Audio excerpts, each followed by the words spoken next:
Nitapad ko sa akong crush pagtulog.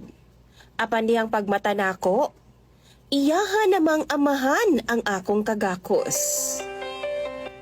Maayong adlaw kaninyong tanan na DJ Sam.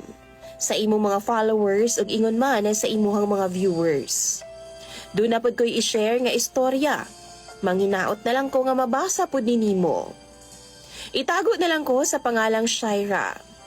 30 anyos ko DJ Sam og sugda na ako nga akong istorya dihang nag-edad pa ko og 26 anyos. Usa ko ka teacher DJ Sam sa elementary ko. Dito ko na-assign sa bukid nga medyo layo sa amua. Doon ako'y crush kani adto. Tawgo na lang nato siya sa pangalang Anton.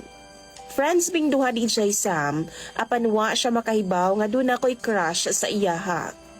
Dito pod ko sa ilahan nagrenta og balay, kaya di na ko kaya nga mag-ulian sa amua kay lagi layo kaayo.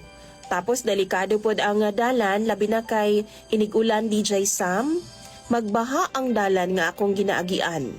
Solo nga anak si Anton na DJ Sam. Kay iyang mama nag-asawa man og afam. Gibiyaan sila sa iyahang amahan. Sukad kani adto wa na daw magminyo pa ang iyang papa, apan daghan na ang mga nauyab. Tawgon na lang nato iyang papa sa pangalang Bernard. Actually, Uncle Bern ang akong tawag sa iyaha.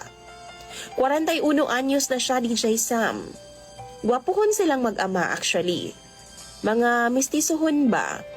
Di gani halata nga si Uncle Bern, 41 anyos na. Kay maayo man ang pamarog. Murag ulitaw DJ Sam. Mao na siguro ang hinungdan nga nung daghan siyag na uyab.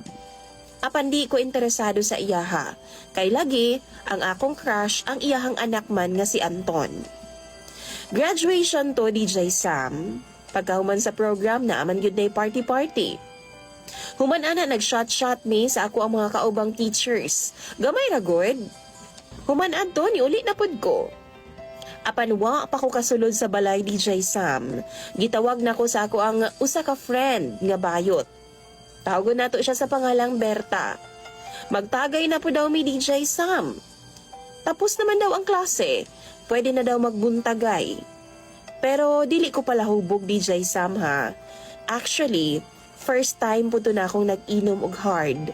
Mao nga dali ra kaayo ko nahubog that time. Dito, wa na ko kapugong pa sa akong kaugalingon. O giingnan na ako si Berta nga doon ako'y gusto kang Anton.